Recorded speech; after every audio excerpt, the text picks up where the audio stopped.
ഇന്ന് മൂന്നാം ദിവസമാണ്. മൂന്നാം ദിവസം എന്ന് പറയുമ്പോഴും ആ ശരീരങ്ങൾ, ആ മൃതദേഹങ്ങൾ മണ്ണിനടിയിലാണ്. അത്രയധികം മഴ പെയ്ത് ഉറച്ചുപോയ മണ്ണാണ്. അതിനുള്ളിൽ നിന്ന് അവരെ എങ്ങനെ പുറത്തേക്ക് എത്തിക്കും എന്നുള്ള വലിയ പ്രതിസന്ധിയുണ്ട്. നമുക്ക് ചൂരൽമലയിൽ നിന്ന് നമുക്കിപ്പം എസ് രാഗിൻ വിവരങ്ങളുമായി ചേരുന്നുണ്ട്. രാഗിൻ, ഈ രക്ഷാദൗത്യത്തിന്റെ മൂന്നാം ദിവസമാണ്. ഇന്ന് നമ്മൾ ഏറ്റവും ഉറ്റുനോക്കുന്നത് ഈ ബെയിലി പാലത്തിന്റെ നിർമ്മാണമാണ്. രാഗിൻ നിൽക്കുന്നത് എനിക്ക് കാണാം. അവിടെ മഴ പെയ്യുന്നുണ്ടോ ഇപ്പം?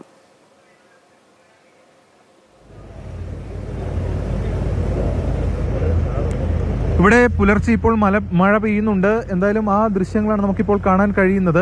ഇതോടൊപ്പം തന്നെ നദിയിൽ ശക്തമായിട്ടുള്ള ഒഴുക്ക് ഉണ്ട്.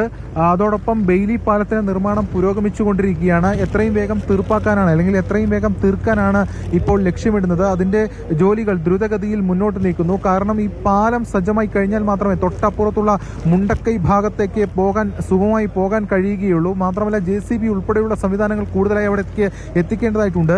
അവിടെയാണ് കൂടുതൽ എഫക്റ്റീവ് ഈ നമ്മൾ നിൽക്കുന്ന ചൂരൽമല ഉൾപ്പെടെ, അതോടൊപ്പം തന്നെ ഈ മുണ്ടക്കൈ പ്രദേശം, ഇതാണ് കൂടുതൽ എഫക്ട് ചെയ്ത പ്രദേശം. അതിൽ ചൂരൽമലയിലേക്ക് ഗതാഗതം വേഗത്തിൽ എത്തിപ്പെടാൻ പറ്റുന്നൊരു ഇടമാണ്. എന്നാൽ തൊട്ടപ്പുറത്ത്, അതായത് ഈ ഇത്തരത്തിലുള്ള ജലം ഇവിടേക്ക് ഒഴുകിയെത്തിയത് വഴി ആ പ്രദേശം ഒറ്റപ്പെട്ടു പോവുകയാണ് ഉണ്ടായിട്ടുള്ളത്. അങ്ങനെ അവിടെ എത്തി ഈ മറ്റ് പ്രവർത്തനങ്ങൾ നടത്തേണ്ടതായിട്ടുണ്ട്. അതിന്റെ ഭാഗമായിട്ടുള്ള ജോലികൾ ഇപ്പോൾ പുരോഗമിച്ചുകൊണ്ടിരിക്കുന്നു. ബെയിലി പാലത്തിന്റെ നിർമ്മാണം ഇപ്പോൾ ഏതാണ്ട് മുന്നോട്ട് നീങ്ങുകയാണ്. ഇതോടൊപ്പം തന്നെ ഉന്നത ഉദ്യോഗസ്ഥർ ഉൾപ്പെടെ ഇവിടെ ഉണ്ട്. എത്രയും വേഗം അത് തീർപ്പാക്കുകയാണ്, അല്ലെങ്കിൽ എത്രയും വേഗം തീർക്കുകയാണ് ലക്ഷ്യം. എന്നാൽ ഇപ്പോൾ നമ്മൾ കാണുന്ന ഈ പ്രദേശത്തും ശക്തമായിട്ടുള്ള ഒഴുക്ക് കാണാൻ കഴിയുന്നുണ്ട്. മഴയുമുണ്ട്. ഇതൊക്കെ ഒരു ചെറിയ വെല്ലുവിളി തന്നെയാണ്. എന്നാൽ പോലും ഈ ശ്രമങ്ങൾ മുന്നോട്ട് നീക്കുകയാണ് ഇപ്പോൾ സൈന്യവും, അതോടൊപ്പം തന്നെ ഫയർഫോഴ്സ്, പോലീസ് ഉൾപ്പെടെയുള്ള സംവിധാനങ്ങൾ.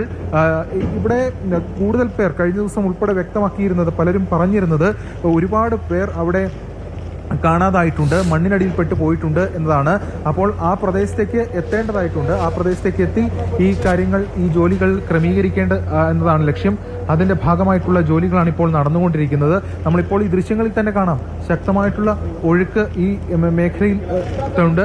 അതിന്റെ ഭാഗമായി ഇപ്പോൾ ചില ക്രമീകരണങ്ങളും അതിന്റെ ഭാഗമായിട്ടുള്ള കാര്യങ്ങളും ഇപ്പോൾ പോലീസ് ഉദ്യോഗസ്ഥരും അടക്കം പറയുകയും ഒക്കെ ചെയ്യുന്നുണ്ട്. എന്തായാലും ഈ ജോലികളാണ് ബെയിലി പാലത്തിൽ ഇപ്പോൾ പ്രധാനമായും നടന്നുകൊണ്ടിരിക്കുന്നത്. ശരി, പല പ്രേക്ഷകരും അവധിയുമായി ബന്ധപ്പെട്ട കാര്യങ്ങളൊക്കെ ചോദിക്കുന്നുണ്ട്. ഇന്ന് മഴ കാരണം 10 ജില്ലകളിലെ എല്ലാ വിദ്യാഭ്യാസ സ്ഥാപനങ്ങൾക്കും അവധി നൽകിയിട്ടുണ്ട്. കണ്ണൂർ, കാസർഗോഡ്, തൃശൂർ, വയനാട്, മലപ്പുറം, കോഴിക്കോട്, പാലക്കാട്, പത്തനംതിട്ട, എറണാകുളം, ഇടുക്കി, ഈ 10 ജില്ലകളിലെയും എല്ലാ വിദ്യാഭ്യാസ സ്ഥാപനങ്ങൾക്കും ഇന്ന് അവധി നൽകിയിട്ടുണ്ട്.